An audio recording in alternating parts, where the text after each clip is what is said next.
Hello everyone, welcome in my today's video. So today we will discuss the biography of T.S. Eliot. First of all, we will discuss early life of T.S. Eliot. T.S. Eliot was born in St. Louis, Missouri on September 26, 1888. He attended Smith Academy in St. Louis and then the Milton Academy as his family was originally from New England.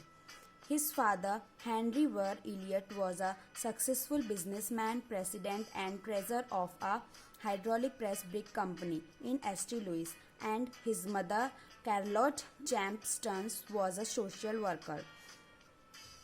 His childhood infatuations with literature can be ascribed to several factors. First, he had to overcome physical limitations as a child. He could not participate in many physical activities and thus was prevented from socializing with his peers. Now, we will discuss education of T.S. Eliot. From 1898 to 1905, Eliot attended Smith Academy, the Boys' College Preparatory Division of Washington University, where his studies including Latin, Ancient Greek, French, and German. Eliot lived in St. Louis, Missouri for his first 16 years of his life. After going away to school in 1905, he only returned to St. Louis for vacation and visits. Eliot attended Milton Academy in Massachusetts for a preparatory years. He studied at Harvard College from 1906 to 1909, earning a Bachelor of Arts in an elective program similar to comparative literature in 1909 and then Master of Arts in English Literature. Then Eliot moved to Paris where from 1910 to 1911 he studied philosophy at the Sorbonne. From 1911 to 1914 he was back to Harvard studying Indian philosophy and Sanskrit, and then in 1916 he completed a doctoral dissertation for Harvard on knowledge and experience in the philosophy. Now we will discuss marriage of T.S. Eliot. Before leaving the US, Eliot had told to Emily Hale that he was in love with her from Oxford during 1914 and 1915, but then they never met again. After that, he met with Vivienne Haywood, a Cambridge governess. They were married at Hampstead Register Office on 26 June 1950, but their marriage seems to have been markedly unhappy.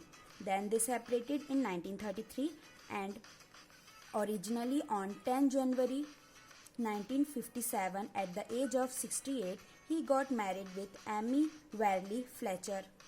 Eliot had no children with either of his wives. Now, some important works of T.S. Eliot.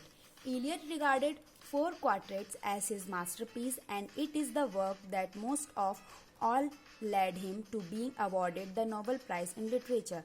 It consists of 4 long poems, each first published separately: Burnt Norton in 1936, East Cooker in 1940, The Dry Savages in 1941, and Little Gidding in 1942. Some notable works of T.S. Eliot's were The Love Song of J. Alfred Prufrock in 1915, Four Quartets in 1943, Murder in the Cathedral in 1935, and his most famous work is The Waste Land, which is written in 1922. Now, poems of T.S. Eliot. T.S. Eliot produced a relatively small number of poems during his life. It can be difficult to accurately number T.S. Eliot's poems, as many were incomplete or published posthumously. Including these incomplete, fragmented, unpublished and minor poems as well as his major works, T.S. Eliot produced approximately 277 poems. Some famous poems of T.S. Eliot are The Waste Land, The Love Song of J. Alfred Prufrock, The Hollow Man, Preludes, Little Gidding, Journey of the Maggie, Burnt Norton, Ash Wednesday, Rhapsody on a Windy Night, East Cooker, Portrait of a Lady, The Naming of Cats, Morning at the Window, The Dry Savages, The Hippopotamus, Aunt Helen, Whispers of Immortality, A Song of Simon, A Cooking Egg Cousin, Nancy, The Boston Evening Transcription, etc. Now we will discuss awards of T.S. Eliot.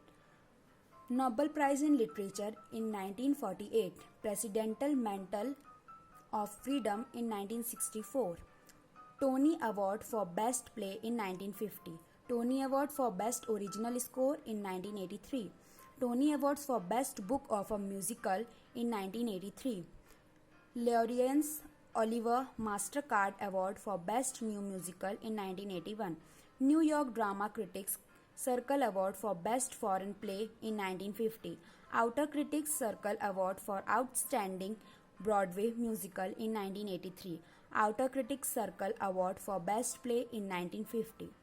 Now we will discuss death of T.S. Eliot. Eliot died of emphysema at his home in Kensington in London on 4th January 1965 and was cremated at Golders Green Crematorium. In accordance with his wishes, his ashes were taken to St. Michael and All Angels Church, East Cooker, the village in Somerset from which his Eliot ancestors had emigrated to America. That's all for today. Thank you so much for watching my video.